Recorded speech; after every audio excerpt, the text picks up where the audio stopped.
La transition écologique est désormais en haut de l'agenda des prestataires logistiques, car la pression monte. Déploiement des ZFE, décret éco-énergie tertiaire, interdiction des motorisations thermiques, envolée des prix des carburants. De surcroît, une part grandissante des donneurs d'ordre se dote d'une politique RSE ambitieuse. Il y a donc urgence pour les logisticiens à agir selon la nouvelle étude Xerfi Precepta qui a notamment passé au crible les stratégies de décarbonation de 12 poids lourds de la logistique en France.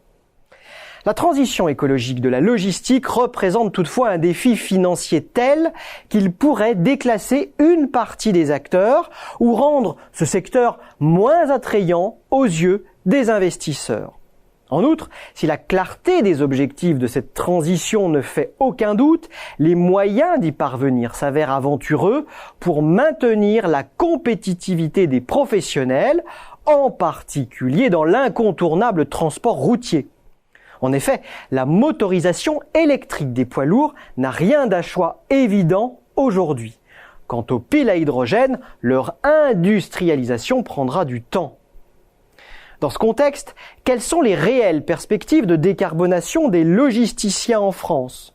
Au travers d'initiatives concrètes et d'études de cas, les experts de Xerfi ont décrypté comment les prestataires et les transporteurs mènent concrètement leur transition écologique et quelles tendances se dessinent à moyen terme. Parmi les leviers de décarbonation analysés, citons notamment le verdissement des flottes et l'exploitation d'entrepôts et de plateformes bas carbone. Citons aussi l'optimisation des plans de transport et des chargements via par exemple le pooling ou la réduction du vide d'emballage.